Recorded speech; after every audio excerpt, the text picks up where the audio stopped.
নমস্কাৰ বন্ধুসকল আসাম কেৰলৈ আপোনালোকক স্বাগতম জনাইছোঁ গুৱাহাটী হাইকোৰ্টে এটা ৰিক্ৰুটমেণ্ট নটিছ ৰিলিজ কৰিছে য'ত তেওঁলোকে 10টা ছিষ্টেম এছিষ্টেণ্টৰ পষ্টৰ কাৰণে ৰিক্ৰুটমেণ্ট নটিছটো ৰিলিজ কৰিছে আৰু এই 10টা ছিষ্টেম এছিষ্টেণ্টৰ পষ্টটো গুৱাহাটী হাইকোৰ্টতো থাকিব লগতে ডিষ্ট্ৰিক্ট কোৰ্টসমূহতো থাকিব পাৰে যিটো কোৰ্টত হয়তো দৰকাৰ আছে চ' বলক ভিডিঅ'টো ষ্টাৰ্ট কৰোঁ চ' ভিডিঅ'টো ষ্টাৰ্ট কৰি ইয়াতে দেখা হৈছে আমি ডেছক্ৰিপশ্যনত অলপ পাইছোঁ যে ছিষ্টেম এছিষ্টেণ্টৰ পষ্ট আছে 10টা আৰু কোৱালিফিকেশ্যন লাগিব গ্ৰেজুৱেশ্যন চিম্পল গ্ৰেজুৱেশ্যন লাগিব আৰু এপ্লাই কৰিব লাগিব আপুনি অনলাইন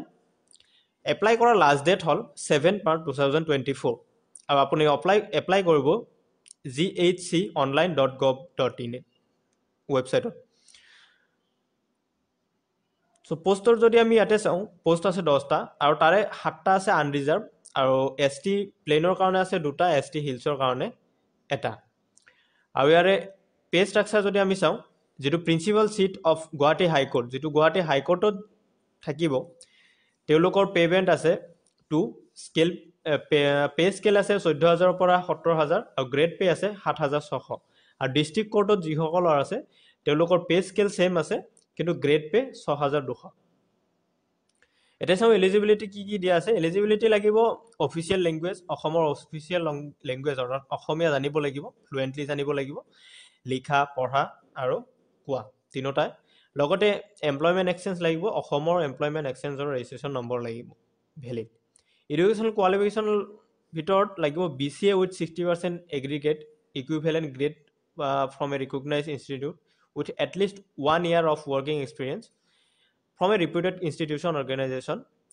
নাইবা BSc 60% same work experience লাগিব diploma holder in polytechnic in computer science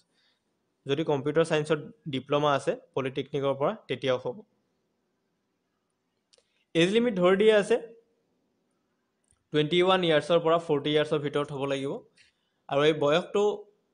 জুখা হ'ব 5 জানুৱাৰী 2024ত সো 5 জানুৱাৰী 2024ত যদি আপোনাৰ 21 বছৰৰ ওপৰত আছে আৰু 40 বছৰৰ তলত আছে তেতিয়াহলে আপুনি এপ্লাই কৰাৰ কাৰণে এলিজিবল হ'ব এজ ৰিলেক্সেশন দিয়া আছে আপাৰ এজ ৰিলেক্সেশন দিয়া আছে OBC MOBC কাৰণে 3 ইয়াৰ্ছ SC ST কাৰণে 5 ইয়াৰ্ছ আৰু PWBD কাৰণে 10 ইয়াৰ্ছ কেনেদৰে এপ্লাই কৰিব সো এপ্লাই কৰাৰ কাৰণে মই প্ৰথমতে ক'লো যেটো অফিচিয়েল ৱেবছাইট আছে সেই অফিচিয়েল ৱেবছাইটটোত আপুনি যাব ইয়াতে যদি স্ক্ৰল ডাউন কৰে তলত ইয়াতে লিংক পাব এপ্লিকেশন ফৰ্ম সো ইয়াতে ক্লিক কৰিলে আপুনি সেই ৱেবছাইটটোত গুচি যাব আৰু তাৰে পৰা আপুনি এপ্লাই কৰিব পাৰিব তাতে আপুনি নিজকে ৰেজিষ্ট্ৰেচন কৰক ৰেজিষ্ট্ৰেচন কৰাৰ পিছত আপুনি নিজৰ ফৰ্মখন ফিল আপ কৰিব ফটোগ্ৰাফ সিগনেচাৰ এইবোৰ আপলোড কৰিব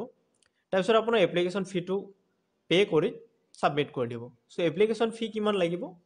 PWBD সকলৰ কাৰণে নীল লাগিব SC ST সকলৰ কাৰণে 250 লাগিব আৰু আদাৰ্ছৰ কাৰণে আদাৰ্ছ অৰ্থাৎ OBC MOBC আৰু আনৰিজাৰ্ভৰ কাৰণে 500 লাগিব এপ্লিকেশন ফি সিলেকশন প্ৰসেসটো কেনেকুৱা হ'ব সিলেকশন প্ৰসেসত তিনটা ষ্টেজ থাকিব প্ৰথম ষ্টেজত হ'ব ৰিটেন এক্সাম যেটো 140 মাৰ্কছৰ হ'ব আৰু সেই 140 মাৰ্কছৰ ভিতৰত ইংলিশ 12 ষ্টেণ্ডাৰ্ডৰ লিমিটত থাকিব 20 marks quantitative aptitude and reasoning থাকিব 25 marks general knowledge and current affairs থাকিব 25 mark official language of state of Assam অৰ্থাৎ এছামিছত থাকিব 20 মাৰ্কছ আৰু প্ৰফেশনাল ল্যাঙ্গুৱেজত থাকিব 50 মাৰ্কছ এই টোটাল 140 মাৰ্কছৰ ৰিটেন টেষ্ট হ'ব তাৰপিছত হ'ব প্ৰেক্টিকেল টেষ্টৰ হয়তো আপোনাৰ কম্পিউটাৰ ৰিলেটেড হ'ব পাৰে আৰু তাত থাকিব আপোনাৰ 30 মাৰ্কছ আৰু ইয়াতে মনত ৰাখিব 1:5 অনুপাতত ভ্যাকেন্সিৰ 1:5 যদি ভ্যাকেন্সি 10টা আছে অৰ্থাৎ ইয়াতে 50 জন স্টুডেন্ট হকে ক্যান্ডিডেট হকে প্ৰ্যাকটিক্যাল এক্সামত মতা হ'ব তাৰপিছত ভাইভা ভয়েস ভাইভাটোত 30 মাৰ্কছে থাকিব ইয়াতে মাতা হ'ব 3 টাইমছ অৰ্থাৎ 10টা পোষ্ট আছে 30 জনকহে মাতা হ'ব অৰ্থাৎ প্ৰ্যাকটিক্যাল এক্সামত 20 জনক এক্সপেল কৰা হ'ব বা কম কৰা হ'ব তাৰপিছত ইম্পৰ্টেন্ট ডেটস খিনি চাই ল'ব important dates last date of submission of application আছে 7/3/2024 আৰু last date of payment pay কৰাৰ last date of payment fee 13/3 লৈকে আপুনি